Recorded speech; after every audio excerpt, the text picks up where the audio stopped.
नमस्ते। पाकिस्तान और अफगानिस्तान के बीच शुक्रवार देर रात सीमा पर भारी गोलीबारी हुई है, जिसके बाद पहले से ही तनावपूर्ण स्थिति और बिगड़ गई है। तालिबान ने ऐसा जबरदस्त पलटवार किया कि पाकिस्तानी जवान 20 से अधिक पोस्ट छोड़कर भाग निकले।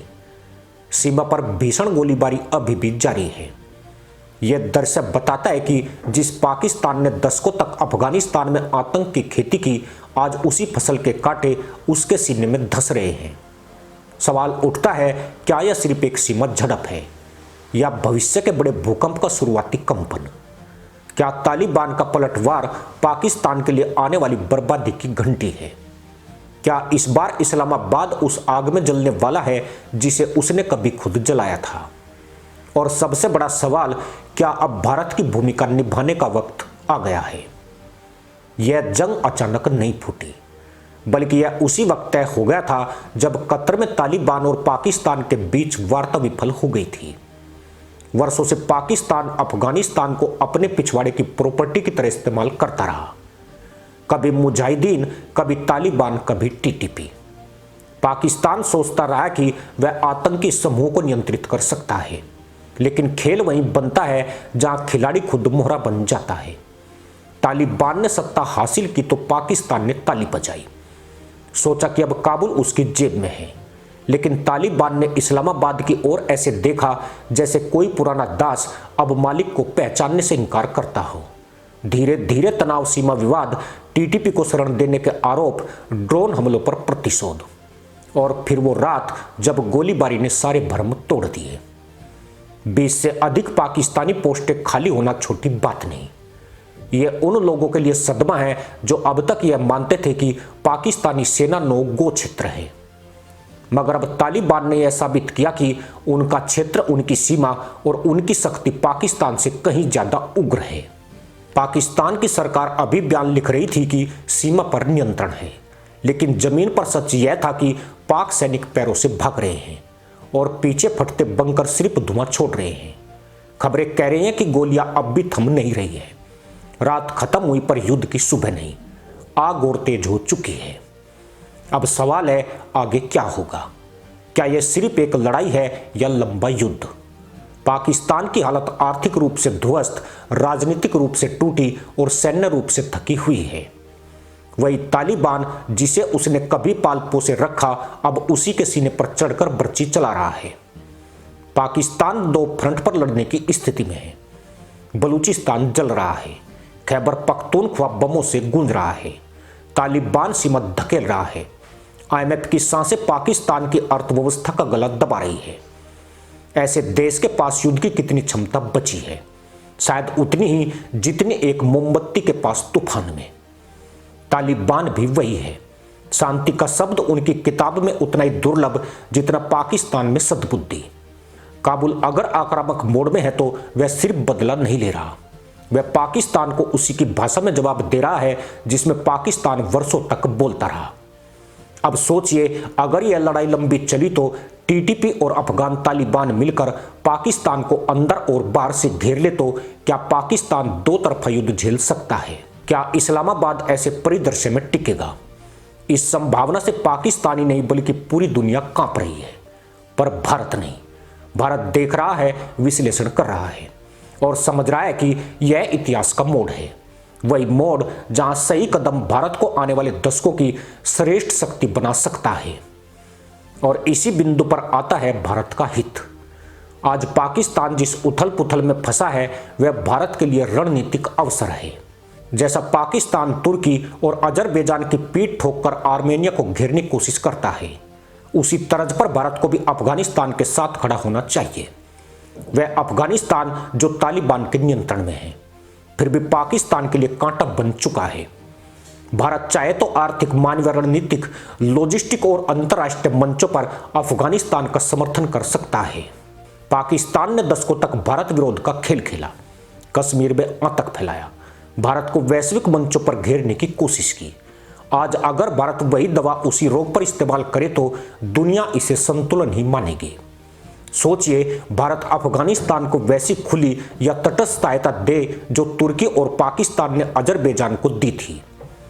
पाकिस्तान अपनी पूर्वी सीमा पर भारत से और पश्चिमी सीमा पर तालिबान से घिरा हुआ है। यह पाकिस्तान की रणनीतिक मृत्यु होगी। भारत चाहे तो अफगानिस्तान को इंफ्रास्ट्रक्चर, मेडिकल सपोर्ट, खाद्य आपूर्ति और पुनर्निर्माण सहायता के साथ साथ खुफिया सहयोग भी दे सकता है। मध्य एशिया तक भारत का संपर्क मजबूत होगा और पाकिस्तान की सामरिक गहराई का सपना राख बन जाएगा। दुनिया देखेगी कि भारत सिर्फ रक्षा नहीं, प्रहार की रणनीति भी समझता है। और सबसे बड़ा लाभ, पाकिस्तान की आतंक फैक्ट्री का फंडा फूट जाएगा, क्योंकि जब घर में आग लगी हो तो बाहर चिंगारी फेंकने की ताकत बचती नहीं।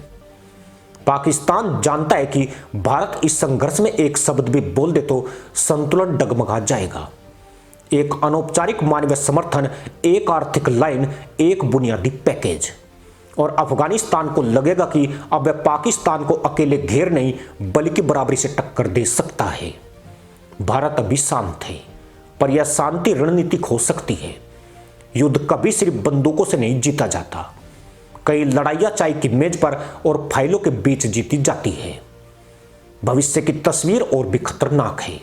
पाकिस्तान की इंटेलिजेंस एजेंसियां पहले नियंत्रण खो चुकी है। तालिबान का प्रभाव डोरन लाइन पर बढ़ रहा है और ऐसी हर रात जैसे बीते दिन की पाकिस्तान को करीब ला रही है, उस क्षण के जब सेना और सत्ता दोनों जमीनी हकीकत से कट जाएंगी। अगर तालिबान पश्चिम से दबाव बढ़ाता गया और टीटीपी अंदरूनी शहरों में धमाके करता रहा तो पाकिस्तान की सामरिक संरचना ढह सकती है। ऐसी स्थिति में भारत बिना गोली चलाए पाकिस्तान के युद्ध क्षेत्र को और असंतुलित कर सकता है। बस समर्थन की दिशा तय करनी होगी।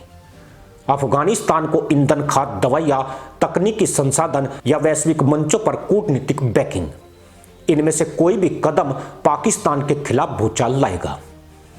इसलिए इस समय भारत को दूर खड़े दर्शक की तरह नहीं, एक चालाक खिलाड़ी की तरह सोचना होगा। पाकिस्तान ने दुनिया भर में अपने हित के लिए प्रॉक्सी बनाई तो भारत को भी अपने हित में प्रॉक्सी तैयार करनी चाहिए।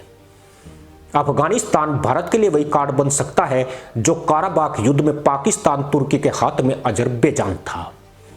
पाकिस्तान के दरवाजे पर युद्ध हो और भारत सिर्फ देखता रहे, यह रणनीति कमजोरी होगी। युद्ध मैदान कभी खाली नहीं रहता, जो नहीं आता उसके लिए जगह दूसरा ले लेता है। भारत अगर इस ऐतिहासिक क्षण को पकड़ ले तो आने वाले 20-30 वर्षों के लिए दक्षिण एशिया का शक्ति समीकरण पलट सकता है। पर सबसे बड़ा सवाल, क्या भारत तैयार है? शायद हां। भारत दुनिया की चौथी सबसे बड़ी अर्थव्यवस्था, 2 मोर्चों पर युद्ध के लिए सक्षम सेना और एक परिपक्व कूटनीति रखने वाला राष्ट्र है। अफगानिस्तान के साथ आगे बढ़ना सिर्फ क्षेत्रीय संतुलन नहीं, सुरक्षा की शर्त भी है, क्योंकि पाकिस्तान जितना कमजोर होगा, सीमा पर घुसपैठ, आतंक नेटवर्क, फंडिंग और विचारधारा सब ध्वस्त होंगे। भारत का लक्ष्य सिर्फ प्रतिक्रिया नहीं, स्थायी समाधान होना चाहिए। वह समाधान पाकिस्तान को हराना नहीं, उसे उसके ही बोए आतंक के बोझ से झुकाना है। जो रात बीती वह सिर्फ गोलीबारी नहीं थी, वह आने वाले दिनों की भविष्य सूचना थी। पाकिस्तान भागा, तालिबान बढ़ा, शक्ति संतुलन बदला और इतिहास ने पन्ना पलटा।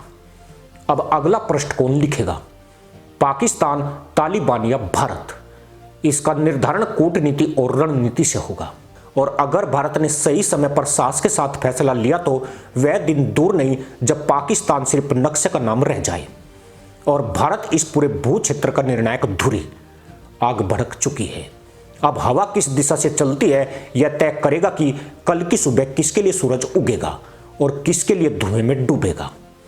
आज रण अफगान सीमा पर है, कल रणनीति दिल्ली में लिखी जा सकती है। और अगर भारत चाहता है तो पाकिस्तान के इस ढलते दौर को एक नए इतिहास का आरंभ बना सकता है। इसी के साथ अनुमति दोस्तों, जय हिंद, वंदे मातरम।